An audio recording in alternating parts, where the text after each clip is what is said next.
In on these videos of growing together with Christ, and I will continue our talk that I began the other day, and that is the subject of prayer and fasting.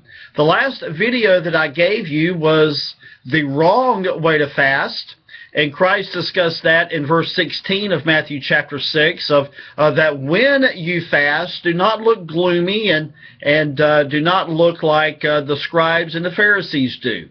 But then in verses 17 and 18, Christ gives the right way to fast. Basically what the Pharisees and the scribes were guilty of, and that is living the life of a hypocrite. Living the life of a hypocrite. When they fasted, they were putting on a facade of super spirituality and overconfidence in their spiritual life, of sharing with others that they were fasting. What was the result of that? They gained their reward here on earth for that. But then Christ gives, in verses 17 and 18, he gives the right way to fasting. What is the right way of fasting? Well, Christ gives it in verses 17 and 18 of Matthew chapter 6, where he says, but when you fast. Now, I want us to note that expression, but when you fast. Christ is saying there that fasting is a duty for every believer. Christ fasted in Matthew chapter 4, verse 2. The apostles fasted in Matthew 17:21. Anna fasted in Luke 2:37. The early church leaders of Acts 13 and also in chapter 14 fasted. Husbands and wives were commanded to fast. And then the apostle Paul fasted in 2 Corinthians 6 and also in 2 Corinthians chapter 11. The next thing is that fasting is to be done when no one is noticing or knowing that you are fasting. That is an issue that is between you and God.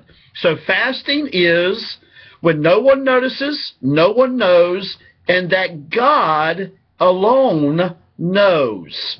And when the believer fasts in the right way of it is between you and God. Now, I do believe, however, that it is a proper thing for you to maybe tell a spouse that you are fasting, just so they will know that you are fasting, and or maybe an accountability partner, so that accountability partner can pray with you that you will be strong during this time of fasting.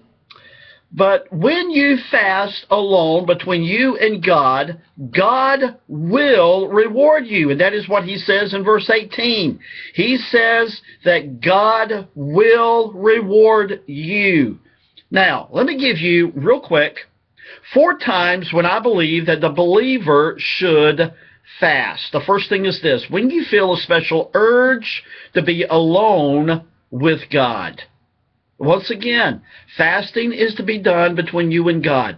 And when you feel an unbelievable burden within your heart about a certain issue, and you know that you need to be alone with God with that issue, you feel that special urge to be alone with God. The next thing is this: when special needs arise, it could be a health need, it could be a financial need, it could be a need within your church. But when special needs arise. Number 3, when the believer feels that he or she needs to humble himself before God. Fasting will humble you. And fourthly, when the believer needs a very special power from God. Perhaps maybe you are raising funds and you will be going on a missions trip this summer. I believe that that is a time of where you should spend some time in prayer and fasting. Perhaps you are a pastor and there is a revival meeting coming up soon.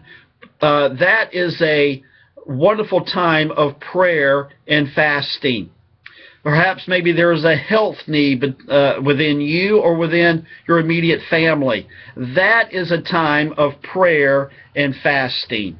But let me encourage you, believer, that when you do fast and when you do pray, that you use that time as a time of getting alone with God and spending a very special time with God and bringing those burdens before God so that He will reward you openly. God bless you. Hope this was encouragement to you, and have a great week.